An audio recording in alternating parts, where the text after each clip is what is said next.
নিতাই জয় গৌর। আজকে বাদামতলা ব্যবসায়ী সমিতির এবং উপস্থিত সকল ভক্তবৃন্দ যারা আছেন এখানে উপস্থিত বা যারা দূর থেকে শুনছেন, প্রত্যেকের চরণে আমার প্রণাম। আজ আমরা এসেছি আমাদের বঙ্গদেশের তৎকালীন সময়ের একজন যুগপুরুষ শ্রী চৈতন্য মহাপ্রভু, যাকে কেন্দ্র করে এখানে একটি সুন্দর নামযজ্ঞ অনুষ্ঠান অনুষ্ঠিত হবে। তার কথা শ্রীমৎ চৈতন্য ভাগবত, চৈতন্য চরিতামৃত, মুরারি গুপ্তের চর্চায় বিভিন্ন মহাজনগণ তাদের বর্ণনায় অদ্ভুত সুন্দরভাবে তার কথা বর্ণনা করেছেন।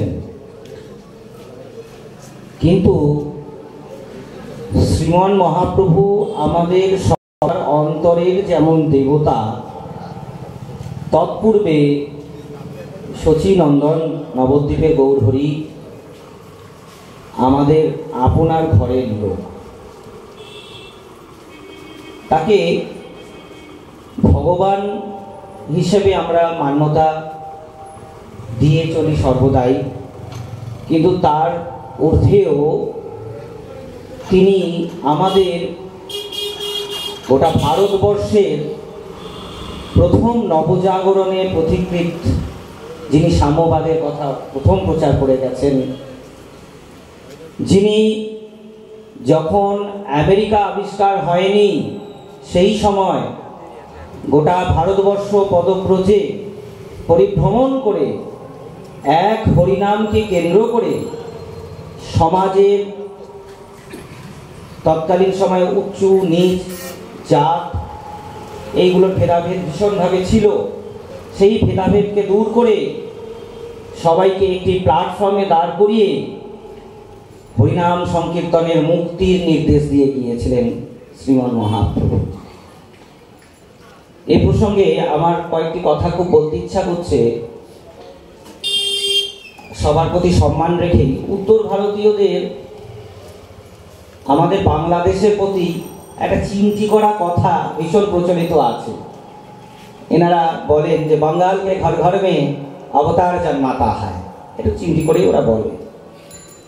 কিন্তু বাংলাদেশ, বঙ্গপ্রদেশ এমন একটা প্রদেশ যার নিজস্ব স্বকীয় সত্তা রয়েছে, এবং এই বঙ্গপ্রদেশ আজ থেকে 500 থেকে 550 বছর আগে নবজাগরণ ঘটিয়েছিল শ্রীমন মহাপ্রভুর মাধ্যমে, যিনি আমাদের ঘরের ছেলে, আমাদের আরাধ্য দেবতা। বাঙালি এমন একটা জাতি যারা শিবকে দেবতা হিসেবে দেখার পূর্বে শিবকে জামাই হিসেবে বেশি দেখে। বাঙালি উম্মাকে তাদের ঘরের কন্যা হিসাবে বেশি দেখে। তাই এত আগমনীর গান, দুর্গাপুজোর আগে এত আগমনীর গান হয়। এটি বাঙালির ভক্তি। বাঙালি এমন একটি জাতি যে দেবতাকে নিজের সন্তান হিসেবে ভাবে, তাকে নিয়ে বিভিন্ন লীলা আশ্রয় করে আগমনী এবং বিজয়ার গান রচনা করে। তদ্রূপ আমাদের শ্রী গৌরহরি আমাদের আপন ঘরের ছেলে।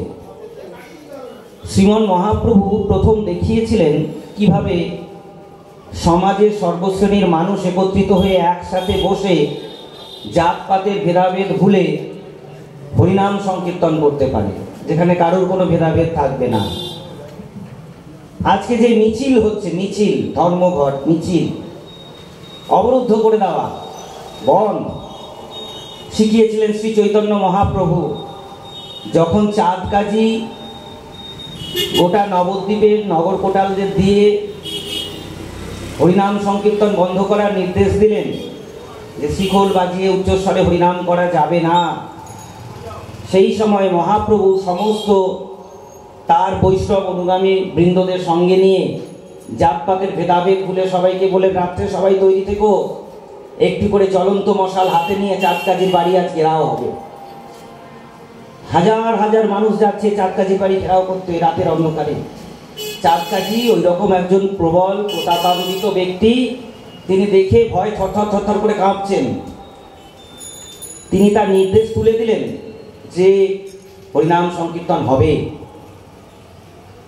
তা আমাদের এই সমাজের সব থেকে আধুনিক পুরুষ হচ্ছেন শ্রী চৈতন্য মহাপ্রভু, যিনি একসঙ্গে সব মানুষকে এক প্ল্যাটফর্মে তুলেছিলেন, জাতপাতের ভেদাভেদ ভুলে, যিনি প্রথম আমাদের ভারতবর্ষে শিখিয়েছিলেন সাম্যবাদ, যিনি প্রথম প্রতিবাদ শিখিয়েছিলেন।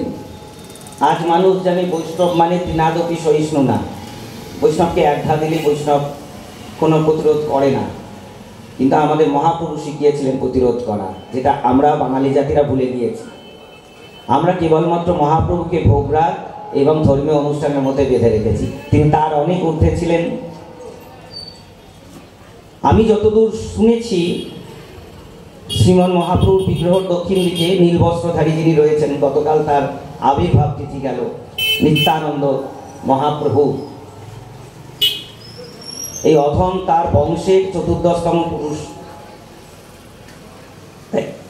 এই বঙ্গদেশের সম্পূর্ণ হরিনামের প্রচারের যার দায়িত্ব, যার উপর ছিলেন জগৎগুরু আখ্যায়িত, তিনি হলেন এই নিতাই চাঁদ। এই নিতাই এবং গৌর উভয়ের সমন্বয়ে আজকে আমাদের বাঙালি জাতি টিকে আছে, নাহলে আমরা থাকতাম না। বাংলা ভাষা টিকে আছে, যেটা আমরা জানিই না। আজকে অন্য বিদেশি ভাষা আমাদেরকে গ্রাস করতো, বাংলার মধ্যে সেই ভাষার কিছু লক্ষণ আছে, অনেক বিদেশি ভাষা ঢুকেছে, আমি নাম করছি না। বাংলা সাহিত্য, শ্রী রূপ গোস্বামী পাদ, সনাতন গোস্বামী পাদ, মহাপ্রভুর অনুগামী বৃন্দ যারা, এই মহাজনগণ যদি এই পদ রচনা না করতেন, আজকে বাংলা ভাষা থাকতো না।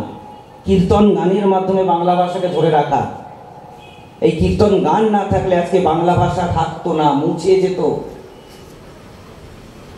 সেটিও ধরে রেখেছেন মহাপ্রভু। তাই আমরা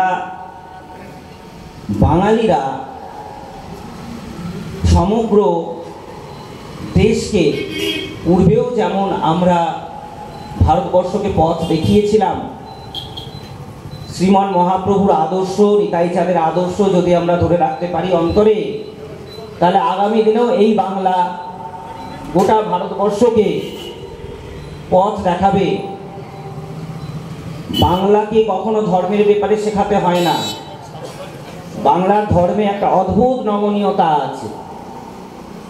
যেমন আমরা প্রত্যেকটা গান, প্রত্যেকটা পদকে এত সুন্দর ছন্দ, পয়ার এবং সঙ্গীতের আনুষঙ্গিক উপাচারের মধ্যে লিপিবদ্ধ করে এত নরমভাবে তাকে আমরা পরিবেশন করি, যেখানে আমাদের উচ্চস্বরে বিভৎসভাবে চিৎকার করে প্রতিরোধ করতে হয় না ভগবানের নাম নিয়ে। আমরা খুব সুরের সঙ্গে নাম করি, যেমন সুধা ভক্তি পরাৎপর রাম কালান্তক প্রিয় কেশব রাম, সুন্দর ছন্দে ফেলে আমরা করি। বাঙালি জাতি এমন একটা জাতি যারা সহনীয়, তাই তারা আজ পর্যন্ত টিকে আছে তাদের সংস্কৃতি এবং সেই সংস্কৃতিকে আশ্রয় করে সেই গৌরব নিয়ে। আগামী দিনে বাদামতলা কমিটি এরা গৌর হরির নাম আরও বেশি বেশি করে প্রচার করুন এবং এনারা বেশি করে নিতাই চাঁদ আর গৌর হরির কৃপা লাভ করুন, এই প্রার্থনাই আমি করি। সবার মঙ্গল হোক। জয় নিতাই, জয় নিতাই, জয় নিতাই। অনেক অনেক ধন্যবাদ এবং তার চরণতলে আমাদের সকলের সশ্রদ্ধেয় প্রণাম বাদামতলা ব্যবসায়ী সমিতির পক্ষ থেকে মাননীয় মলয় কৃষ্ণ প্রভুকে। আজ এই মঞ্চে যারা উপস্থিত থাকবেন তাদের সকলকে বাদামতলা ব্যবসায়ী সমিতির পক্ষ থেকে